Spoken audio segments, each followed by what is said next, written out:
It's Monday, January 28th in the year 2019. Nothing, I repeat, nothing is impossible with God. Good afternoon. Good afternoon. We're having a good morning. Good afternoon, YouTube.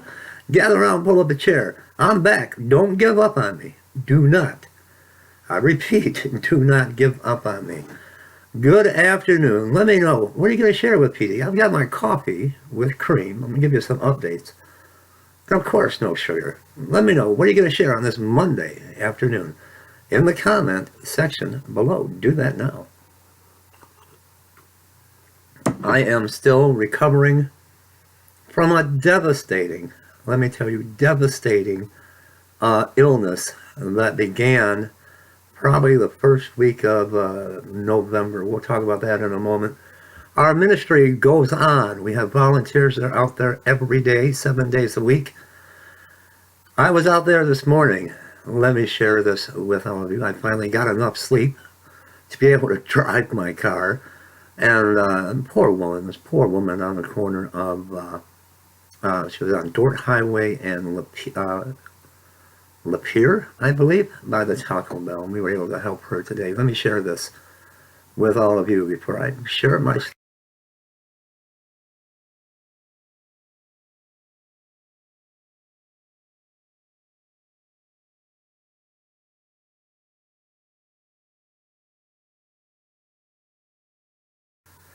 Now, please, I pray that you will all continue, we're disappointed, continue to support this ministry and outreach to the homeless. Let me give you some acknowledgments for January 26th.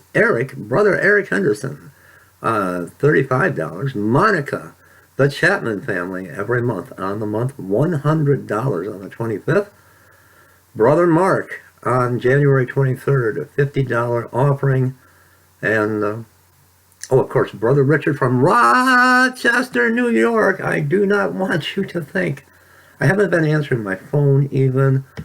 I just have not been I'm trying to recover and praying and believing and having faith. But Richard, I did receive your offering back a week or so ago. $80 to our ministry and outreach to the homeless.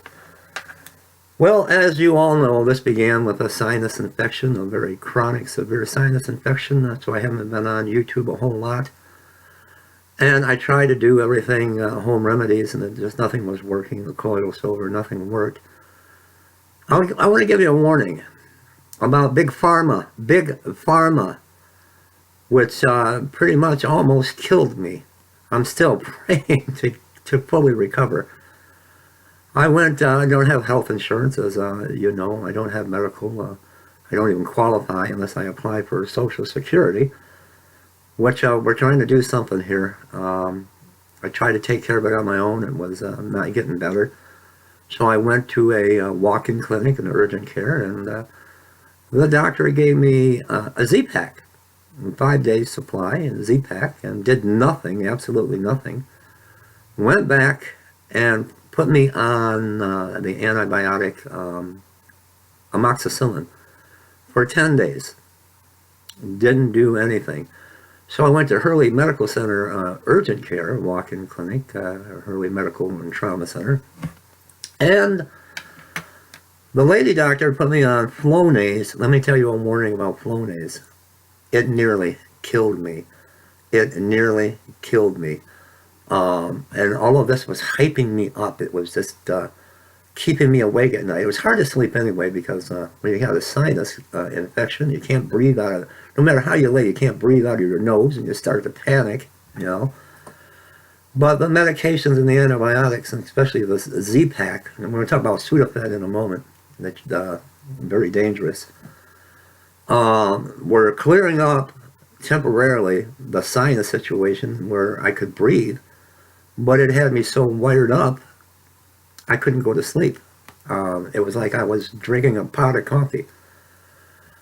So the Flonase nearly killed me. She put me on, it begins with a P, it's a steroid, a very strong steroid, as is Flonase, let me tell you. and then a form of tetracycline that they give to people with malaria. And this was causing and wreaking havoc in my digestive system. I now have colitis. I've got irritable bowel syndrome from this. I'm taking all types of to get the good bacteria back into my gut from a big pharma and the medical doctors.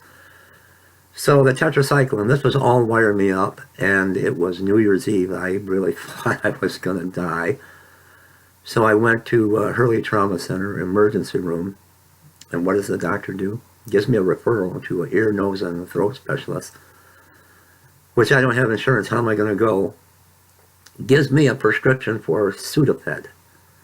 Sudafed is dangerous, let me tell you. It's speed. I don't know. I had no idea what I was taking. I was just wanting to get better. Well, finally, I was feeling better with the sinus, but I couldn't sleep. I was getting anxiety because I'd lay there, and I couldn't go to sleep. I'd lay there, and I just, no matter what I did, I could not fall asleep. So I was getting anxiety, and I told the doctor this, and I told him about my stomach, and checked my stomach. I don't know what Sudafed is. It gave me a prescription for Sudafed. And that was the beginning of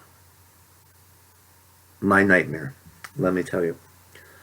I'm over the sinus infection now, a little sniffles here and there, but I've always had a little bit of that going on. But my mind has been tricked into not knowing when to go to sleep. And I'll lay there and I'll toss and turn, fall asleep for an hour, if I don't have a panic and anxiety attack. I'm upfront and honest with all of you. I'm going to tell you the truth. The severe anxiety over what's going on with my gut and not being able to go to sleep has just caused such anxiety, and to where I panic because I'll look at the clock and the clock will start ticking. So I've been doing everything natural, L-theanine, melatonin, and a product called Tri-Sleep, to get me to go to sleep. So I'm doing the best I can. I've been averaging. I joined on Facebook an insomnia support group, and we're all going through the same thing with insomnia. You sleep. You don't sleep 8 hours. You'll sleep maybe 2 hours, if you're lucky 5 a night, but all interrupted. You'll sleep for an hour and a half, and then you'll be up for 3 or 4 hours, frantically. Now the anxiety kicks in, trying to go back to sleep. You'll get another hour, and then you'll be up. You might be up 24 hours. I was up just recently 24 hours, and then 23 hours with no sleep. So I'm trying to get help with that. I'm trying to do everything natural with that. So keep me lifted up in prayer. But this ministry is going on. That's why I'm not on here every single day. I'm trying to get well. I want my life back. And all things are possible with God if you believe, and I believe. So I want you to lift me up in prayer. I want you to stand firm on the word. I want you to claim healing in the power of the name of Jesus for this insomnia to flee in the name of Jesus, for my intestines, my colon, my bowel, my stomach, for all infirmities to leave. They have no authority. Leave in the name of Jesus. Lift me up in prayer and keep me in prayer. I'll come on here as often as I can. It was good to get out with the ministry today. And we did help the woman sitting there by the Taco Bell on Dort Highway. And good to see a few more. We helped about 6 homeless people today, or I did, rather. I slept last night 6 hours. That's why I'm on here. I only got up once to use the restroom and went right back to sleep. So I have been praying and believing, and Christy has been by my side. So that's what's going on. Don't give up on me. Don't give up on this YouTube channel. Don't give up hope, ever. Pray for the homeless. If you find in your heart we need help with this ministry, the offerings have just totally stopped. A lot of love, a lot of support and encouragement on Facebook, but I'm kind of wondering, where are you guys? I'd like to get a little email or something from you guys. Don't give up. Never give up. And don't give up on Pastor Dave. If you find it in your heart, I need your help. We need your help. This ministry is what the devil wants. Almost finished. He wants to finish off the ministry and finish me off. But there's power in the name of Jesus. If you find in your heart to support this ministry with a love offering through PayPal or GoFundMe, you can send in the mail. All the links will be right below. By the way, through all the sickness, I've lost a little bit over 20 pounds. Something good coming out of it. I'll see you guys real soon. God bless you.